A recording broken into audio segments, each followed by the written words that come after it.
Tá no ar mais um podcast da UFABC Divulga Ciência, o seu canal de incentivo e divulgação científica.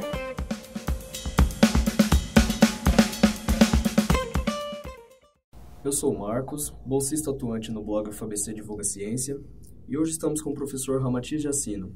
Professor, é uma honra estar recebendo o senhor aqui. Gostaria primeiramente de perguntar que o senhor contasse um pouco sobre a sua experiência e sobre a sua pesquisa, seus focos de estudo em si.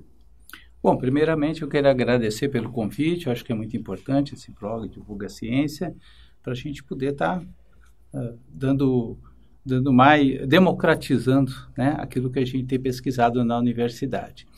O meu foco de pesquisa, inclusive uma disciplina que eu ministro no Bacharelado de Ciências Econômicas, é a desigualdade de raça, gênero e renda. E isso por quê? Porque minhas pesquisas em nível de mestrado e doutorado eu trabalhei o período de transição do trabalho escravo, pesquisei o período de transição do trabalho escravo para o trabalho assalariado no Brasil e a maneira pela qual os ex-escravizados foram excluídos do mercado de trabalho, os mecanismos que foram criados pelo Estado brasileiro, e essa é a minha tese, para a exclusão dos negros do mercado de trabalho. Então, eu acabo focando depois, posteriormente, hoje na universidade, como docente, minhas pesquisas para compreender, analisar essa desigualdade racial que nós temos no Brasil hoje. A raça pertence àquela classe de conceitos que muitos gostariam que fosse definitivamente abandonada, devido à sua generalidade, mas que, não com pouca frequência, retorna ao centro das discussões. Gostaria de perguntar sobre a importância, em mente o acontecimento do passado e como estes moldam tanto o nosso presente quanto o futuro. Eu sou suspeito de falar porque eu sou historiador, então eu estou sempre acreditando que o passado está moldando o presente e moldando o futuro. E nós tivemos um passado tenebroso no nosso país, né? Nós vivemos 350 anos de escravidão, onde milhões de pessoas foram sequestradas do continente africano e trazidas para cá. Além disso, houve uma invasão desse território, que hoje chama-se Brasil, que tinha habitado pelos indígenas, e esse território foi invadido pelos europeus, e os indígenas sofreram massacres absurdos. Então, é nesse sentido que a nossa sociedade atual ela é resultado dessa construção histórica. E essa construção histórica ela tem uma dimensão econômica, que nós podemos perceber que a grande maioria dos pobres no Brasil é descendente de indígenas, descendente de negros. Ela tem uma dimensão social, porque era uma sociedade bipartida, uma sociedade estamental durante a escravidão. E hoje os herdeiros dessa sociedade, os herdeiros dos escravistas continuam no poder econômico e político, e os herdeiros dos escravizados continuam à margem da sociedade. Ela tem uma dimensão política, porque a direção política, a administração política do Brasil, historicamente, esteve nas mãos dessas oligarquias, dos descendentes dessas oligarquias, com algumas exceções ao longo da nossa história. E ela tem uma dimensão cultural que se manifesta, além de outras formas, se manifesta no racismo, né, que é uma ideologia construída, pensada, elaborada para justificar a escravidão que houve e a exclusão, a marginalização que se manteve depois da escravidão, depois do fim legal da escravidão, porque a escravidão muitas vezes acontece, até hoje, e a escravidão muitas vezes se mantém de forma ilegal. Exatamente. Até no que o senhor falou agora, vem a próxima pergunta, que é: antes da Lei Áurea ser oficialmente publicada, a escravidão vinha perdendo força. Poderíamos citar algum desses fatores e como esses influenciaram na abolição? Olha, eu tenho a concepção e outros pesquisadores, que o final da escravidão se deu por 3 razões combinadas. A primeira foi a luta dos escravizados. Desde que o primeiro homem, primeira mulher, pisou em solo brasileiro na condição de escravizado, houve luta. Existiam as lutas individuais, aqueles que assassinavam os senhores e fugiam para o mato, as lutas mais coletivas com a criação de comunidades rurais, que nós chamamos de quilombos, existiam as lutas mais organizadas, insurreições, como, por exemplo, aconteceu em 1835 na Bahia, a insurreição dos Ralsas, que ficou conhecido como a Revolta dos Malês, que os negros quase tomaram o poder na Bahia.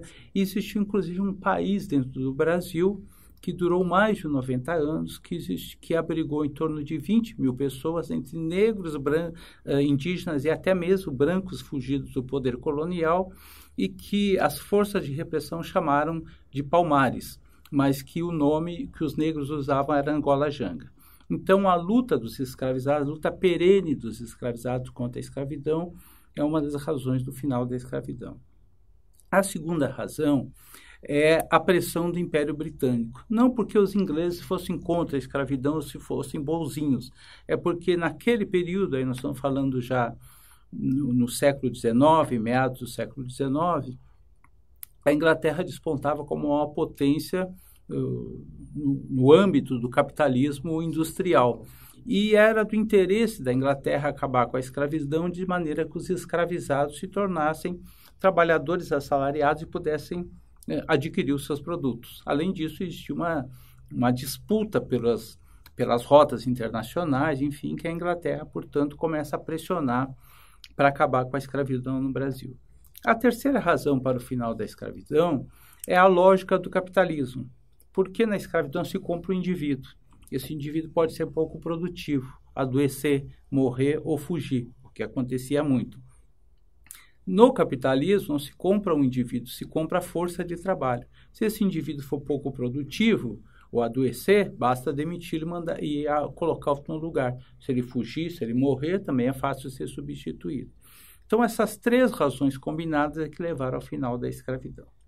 Ocorre que a história normalmente é contada a partir de um olhar. E a história no Brasil sempre foi contada a partir do olhar das elites, das oligarquias, dos escravizadores. Então, essas mesmas elites, buscando apagar ou não reconhecer ou invisibilizar o protagonismo dos negros no final da escravidão, cria a figura mítica de uma princesa boazinha, branca, cristã, que ficou com dó dos coitadinhos e foi lá, assinou uma lei e libertou todo mundo. Então, essa figura caricata, na verdade, da princesa Isabel, ela tem esse objetivo ideológico. Então, quando é assinado o decreto 3.353, o decreto imperial, que ficou conhecido como a Lei Áurea, a maioria dos escravizados já tinham, inclusive, se libertado, através de fuga, de compras de carta de alforria, de algumas leis limitadoras, etc. Após a abolição, os negros foram finalmente reconhecidos como cidadãos comuns, mas não foram reintegrados à sociedade. Quais foram os passos para esse reinício dos negros às atividades consideradas normais? Olha, a população negra, durante a escravidão, os trabalhadores e trabalhadoras negras exerciam as mais diversas ocupações. Até porque o trabalho braçal, o trabalho artesanal, era algo considerado indigno de pessoas livres. Então, quem trabalhava era o escravizado. Qualquer pessoa que fosse livre, ele tinha que ter um escravizado para trabalhar para ele. Então, esses trabalhadores escravizados, eles tinham diversas ocupações. À medida que a escravidão vai se exaurindo ao longo do século XIX, essas pessoas eles vão ocupando os trabalhos no mercado de trabalho, exercendo aquelas ocupações que eles exerciam antes na condição de escravizados. Contudo, isso é a minha tese, existe, evidentemente, na academia existem outras visões, existiu uma ação, no meu entendimento, deliberada do Estado brasileiro para impedir que os ex-escravizados se inserissem no mercado de trabalho. Essa ação se deu através da legislação. Por exemplo, existiu uma lei em São Paulo, em 1886, uma postura municipal que proibia os escravizados de ocupar uma série de profissões. Então, se proibiu de trabalhar. Existiram leis que proibiram de estudar. Em 1854 e 1878, existiram decretos imperiais que proibiam os escravizados de estudar. Aí existiu a expulsão da terra com a Lei de Terra de 1850, existiu a desagregação da família dos ex-escravizados com a Lei Rio Branco, que ficou conhecido como Lei do Ventre Livre. Existiu a marginalização e uma ação de atirar na mendicância o escravizado idoso, que já não mais produzia riqueza, que foi com a Lei Saraiva-Cotegipe, que ficou conhecido como a Lei do Sexagenário. Então, existiu todo um processo de marginalização e de expulsão do mercado de trabalho, inclusive com o apoio do Estado brasileiro para os imigrantes, permitindo ou dando uma série de vantagens para que os imigrantes viessem para cá, os imigrantes europeus viessem para cá para ocupar espaços no mercado de trabalho que antes era ocupado pelos negros. A história do Brasil e do mundo é marcada pela concentração de riquezas e, consequentemente, pela desigualdade socioespacial, sendo a raça um fator que aparece muito atrelado a isso. Esses fatores de segregação são exemplos para tamanha desigualdade? Com certeza, esses fatores de segregação, porque a segregação ela continua, né? Se nós formos ver... Ela é contínua. E contínua, né? Se nós formos ver as pesquisas hoje do DIEESE, do Instituto ESCO, que é o Instituto Patronal, do IBGE, demonstra, por exemplo, que no mercado de trabalho existe uma enorme discriminação, onde o mercado de trabalho paga as pessoas segundo a cor da pele e segundo o gênero.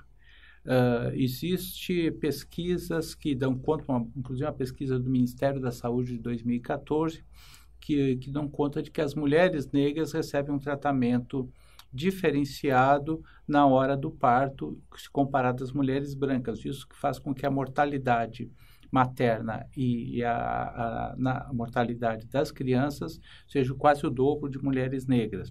Existe a discriminação que a gente vê acontecendo, essa tragédia que a gente vê diária da polícia exterminando a juventude negra. Então, existe todo um racismo estrutural que mantém essa segregação, que mantém as pessoas nessa condição, né? Nós vimos recentemente, no Rio de Janeiro, uma família negra metralhada com 80 tiros, e agora, hoje, eu vi a notícia que o promotor de justiça do Tribunal de Justiça do Exército considera que aqueles militares cumpriram os protocolos e, portanto, não fizeram nenhum crime.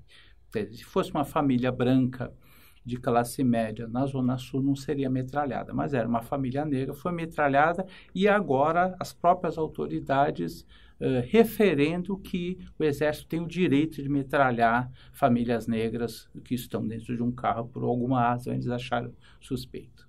A cultura oligárquica continua dominando. Continua dominando muito forte. E como estes acontecimentos, infelizmente unidos, contribuíram também para a segregação científica no Brasil e no mundo, a princípio? Pois é, no campo científico aí nós temos duas questões que eu acho que precisam ser colocadas. A primeira foi a invisibilização da produção científica e da contribuição que os negros deram para a ciência no Brasil e em nível mundial. No continente africano, antes da chegada dos europeus, existiam vários impérios, várias civilizações e uma variada produção científica e tecnológica. Então, nós temos impérios que foram invisibilizados, como o Império Axanti, como a Abissínia, como o Reino de Mali, o Reino do Gal, o Reino de Monomotapa, enfim, o Reino Yorubá, os reinos Yorubá. Então, uma série de povos e organizações políticas, portanto, estados, que deram uma contribuição muito grande para a organização social. E esses povos, eles desenvolveram vários estudos, desenvolveram a ciência, a tecnologia, eles desenvolveram as filosofias, as artes.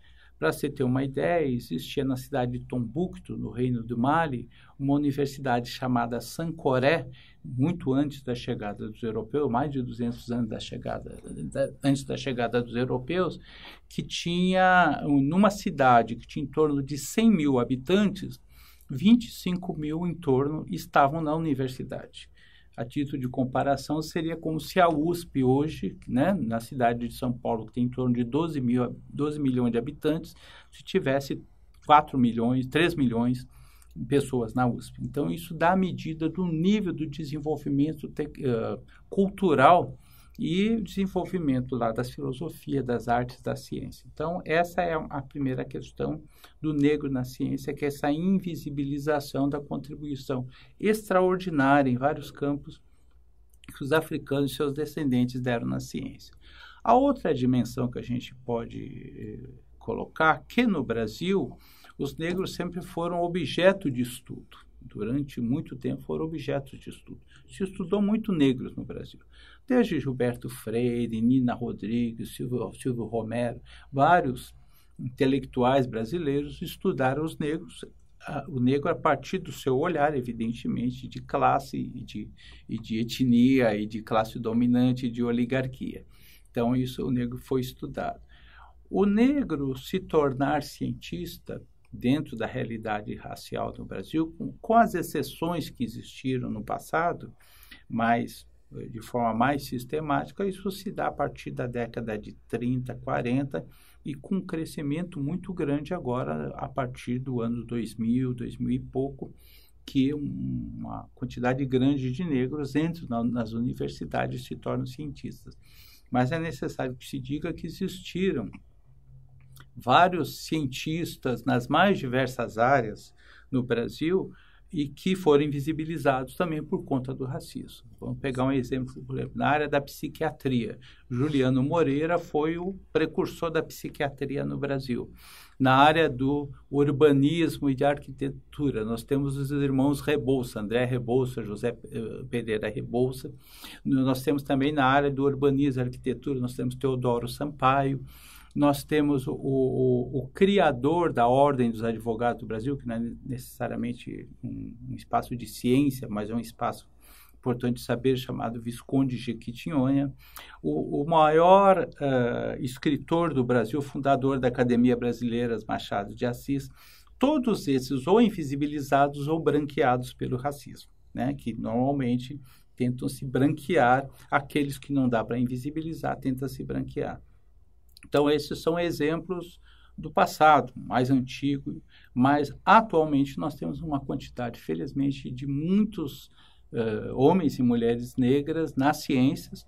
A grande maioria, ou pelo menos que aparece mais, são nas humanas, mas nas exatas nós temos também. Inclusive, na nossa Universidade Federal do ABC, nós temos vários pesquisadores, tanto na área de humanas, pesquisadores e pesquisadoras na área de humanas e de exatas, né?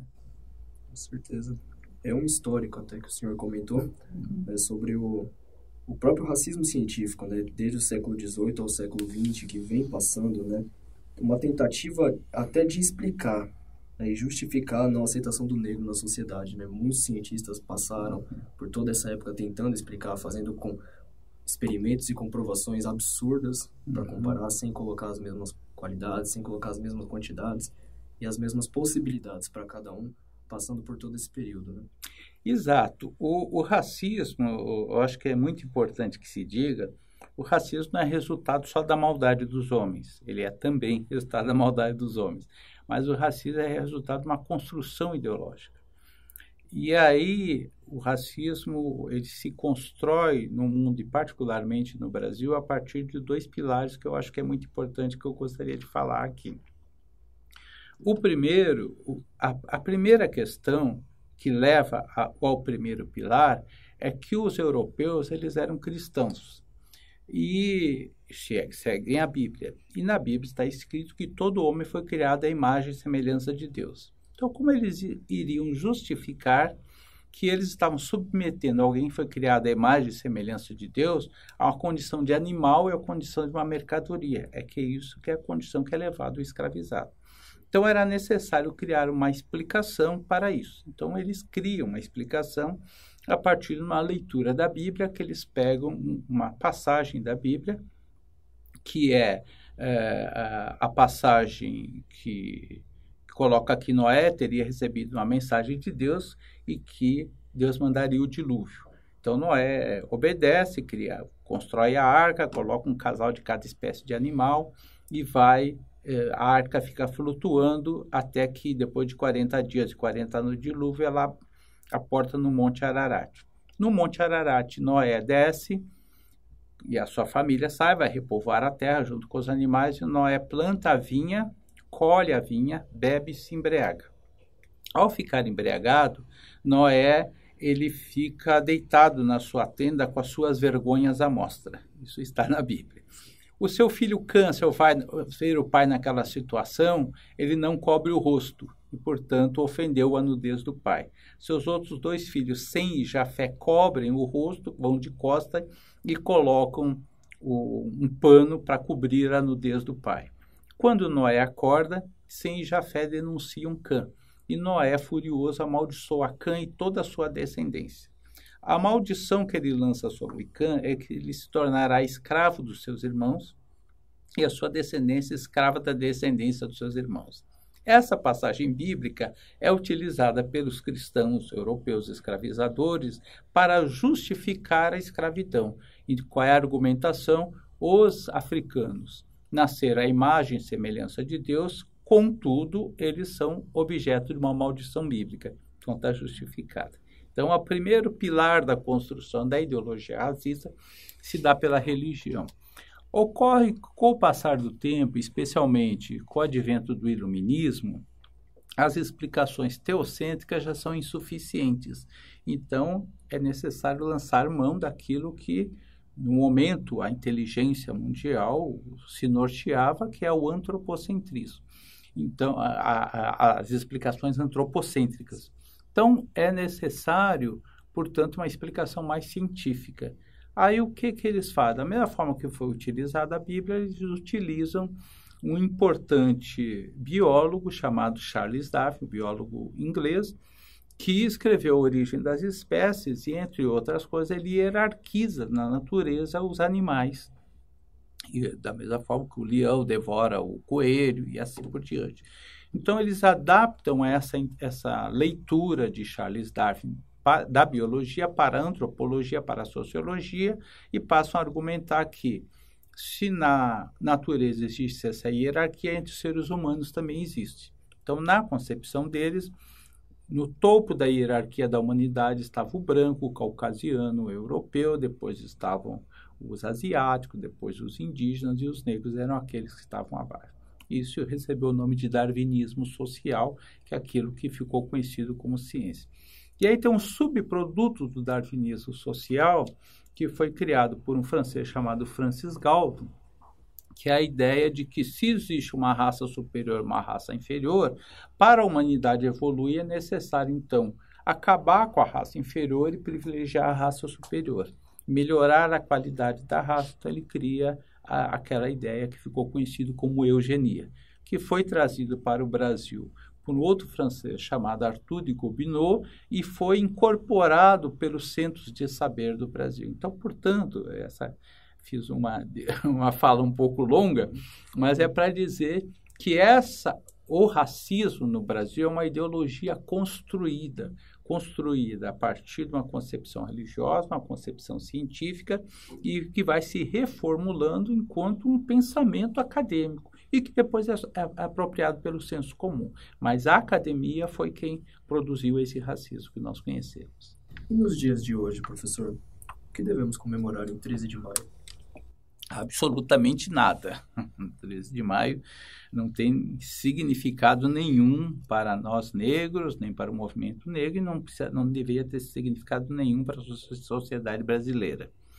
O 13 de maio, como eu me referi, foi uma das razões tentativa de roubar o protagonismo para o final da escravidão.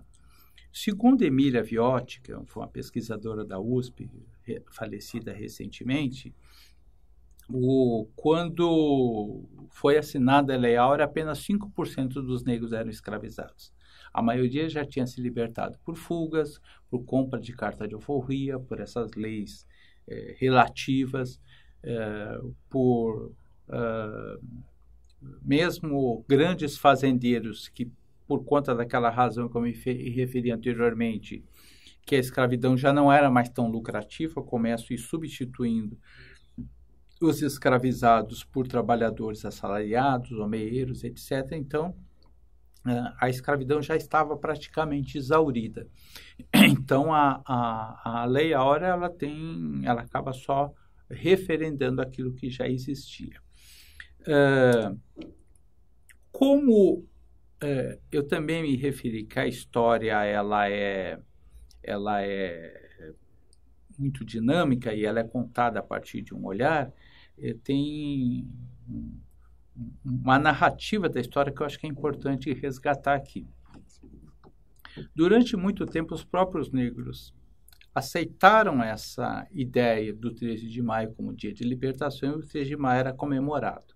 Na década de 70, com o ressurgimento do movimento negro, que tinha sido atacado, como vários outros movimentos, por conta da ditadura civil-militar que se inicia em 64, na década de 70, esse movimento negro começa a questionar o 13 de maio.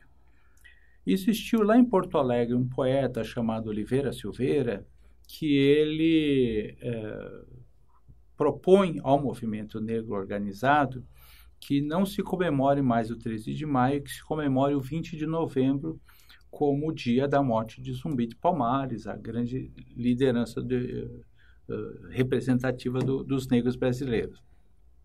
O movimento negro assume essa bandeira, começa a se espalhar essa bandeira pelo Brasil inteiro, formaliza o movimento negro essa bandeira, e depois, com algumas conquistas parciais que nós tivemos em espaços do Estado, câmaras de vereadores, eles elegem um vereador, um deputado, ou negro, ou então não negro, mas comprometido com a causa, o 20 de novembro acaba sendo, se tornando o Dia da Consciência Negra nesses estados e municípios, e se tornou depois em nível nacional, mas em algumas cidades e estados se tornou feriado.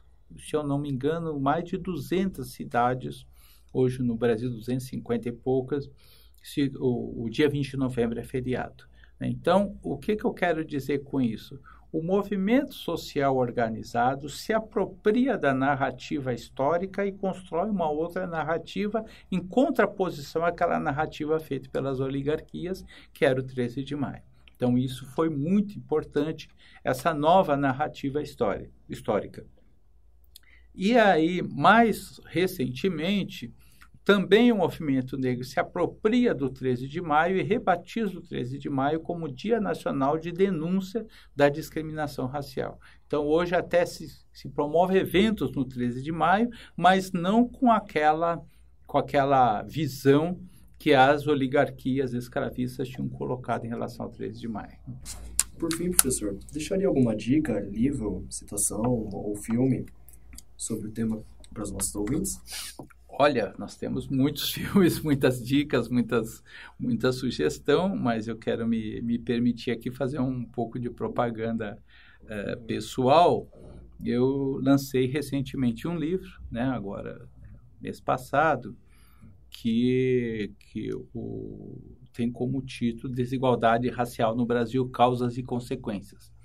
Esse livro reúne 5 artigos e 2 ensaios sobre a questão racial, a construção da ideologia, que eu me referi aqui, os mecanismos que levaram à marginalização dos negros, enfim, um conjunto de trabalhos.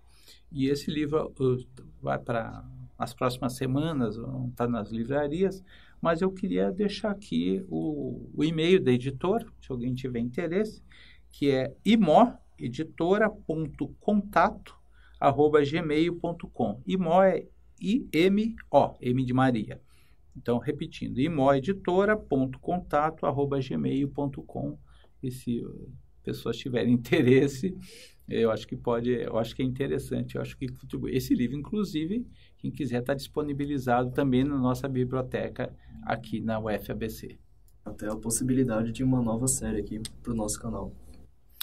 Espero, podemos fazer sim, seria interessante, poderíamos conversar, e tem diversos outros autores, eu estou até cometendo algumas injustiças, tem diversos outros autores muito importantes aqui na nossa universidade. Nós temos professores que têm uma produção muito importante, tem o professor Acácio, que hoje é o nosso pró-reitor, nós temos a professora Regimeire, de Políticas Públicas, tem o professor Flávio, que é de Relações Internacionais, professor Muriatã, que é de Relações Internacionais, professora Luciana, que é de Planejamento Territorial, professora Lígia, que é da Matemática, professor Tiago, que é da Engenharia Biomédica, enfim, nós temos uma quantidade grande de professores e pesquisadores negros na nossa universidade, que eu acho que merece também o devido destaque, a devida atenção. Eu assisti uma entrevista sua na TV Cultura, que aí você termina a sua entrevista falando que talvez um próximo passo para a sua pesquisa seria estudar o papel da mulher negra em todo esse processo. E recentemente também eu ando fazendo algumas aulas de feminismo e tal, e aí eu me incomodo muito quando as pessoas falam da entrada da mulher no mercado de trabalho como um marcador feminista, sendo que não é a entrada da mulher no mercado de trabalho porque as mulheres negras sempre trabalharam, né? Exato. E eu queria saber se você conseguiu ir mais a fundo nessa pesquisa e falar um pouco sobre a mulher negra. Na verdade, não consegui, e acabei me desviando do caminho, que eu acabei indo mais procurar essa questão das desigualdades e tal. Por outro lado, também, talvez seja um excesso de zelo meu, eu acho que tem uma discussão hoje muito presente, que eu acho que é importante, que é a questão do lugar de fala. E eu tenho mais procurado incentivar minhas alunas orientandas a pesquisar sobre isso. Que eu acho que elas têm mais legitimidade de pesquisar sobre a história da mulher negra do que um homem negro, né? Então, eu acho que não é que é proibido, né, um homem, mesmo que fosse branco, pesquisar isso, mas eu acho assim, eu tenho incentivado muito. Algumas têm pesquisado questões específicas, tem orientandas que estão pesquisando mulher negra no empreendedorismo, tem algumas pesquisas nesse sentido, mas eu acabei não conseguindo aprofundar. Mas tem um negócio que eu acho que eu citei lá, que me encanta na história, que eram as mulheres negras que no processo de transição da escravidão, trabalho assalariado, trabalhavam como principalmente as quitandeiras e as lavadeiras. Porque, assim, imagina no século XIX, não existia Sabesp, e nem tanquinho, né? Nem máquina de lavar. Então, quem lavava a roupa era na mão e lavava no rio, né? Não tinha tanque, nem tanque, tinha água encanada. E quem lavava roupa eram mulheres, e a maioria mulheres negras.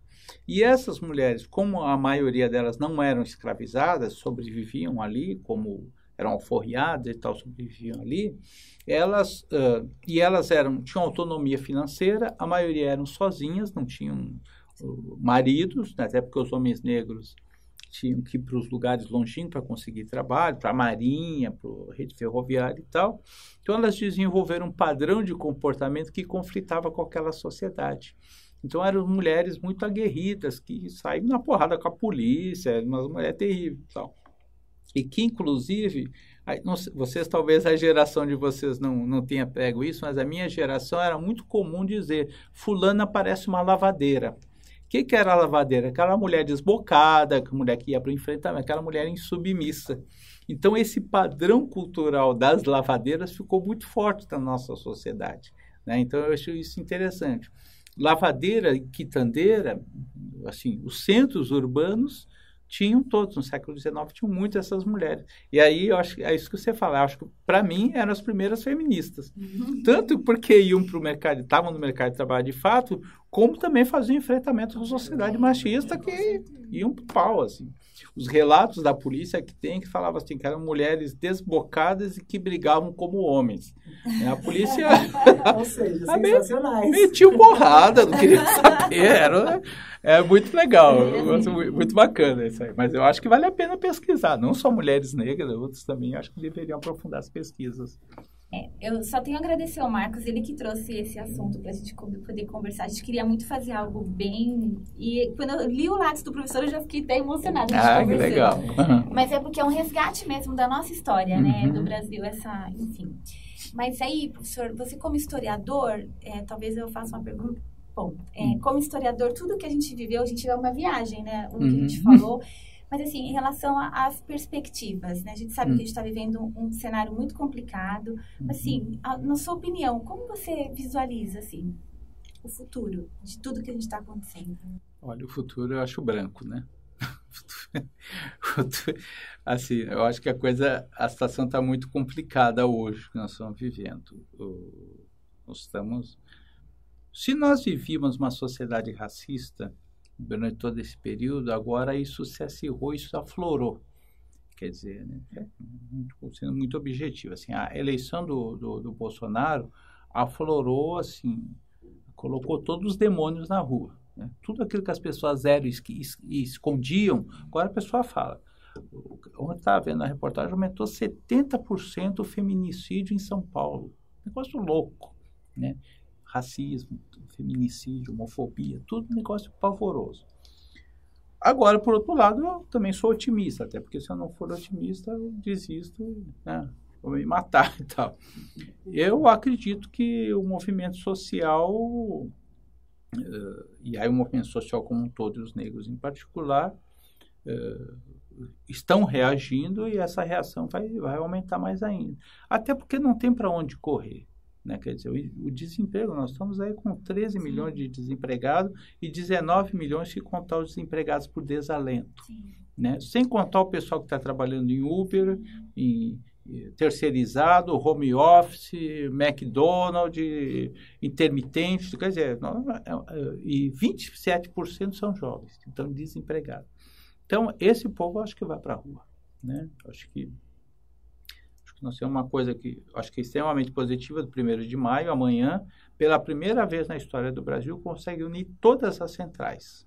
Então, vai ter um 1º de maio, nós temos 9 centrais no Brasil, todas, algumas mais à esquerda, como a CUT, a Intersindical, a CGTB, outras até como a Força Sindical do Paulinho Pereira, que inclusive apoiou o golpe e tal. Então, mas ainda assim, por conta dessa situação, todas as centrais estão se unindo. Então, eu acho que são alguns indicativos que vai dar para fazer com que esse povão vá para a rua, né? Tem que ir para a rua, porque não tem como não resistir a uma coisa dessa, né? E o ataque à universidade, vocês viram recentemente, o Weintraub lá diz que já escolheu 3 universidades para cortar a verba. Sim, falou quais são. Logo vem para o UFABC, certamente. Né? Sabe que a direita chama o UFABC de Unilula. Né? Chama de Unilula. Quer dizer, que só tem petista e tal. O que não é verdade, né? Está cheio de gente das mais diversas posições. Né? Sim.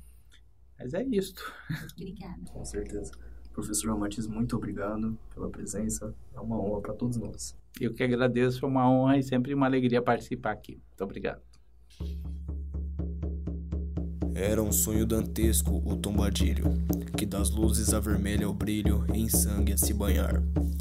Tinir de ferros, estalar de açoite, legiões de homens negros como a noite, horrendos a dançar. Negras mulheres, suspendendo as tetas, magras crianças cujas bocas pretas rega o sangue das mães. Outras moças, mas nuas e espantadas, no turbilhão dos espectros arrastadas, em ânsia e mágoas vãs. E ri-se a orquestra irônica, estridente, e da ronda fantástica a serpente faz doudas espirais. Se o velho arqueja, se no chão resvala, ouvem-se gritos, o chicote estala. E voam mais e mais. Presa nos elos de uma só cadeia, a multidão faminta cambaleia e chora e dança ali. Uma raiva delira, outro enlouquece, outro de martírios embrutece, cantando, geme e ri. Navio Negreiro, Castro Alves.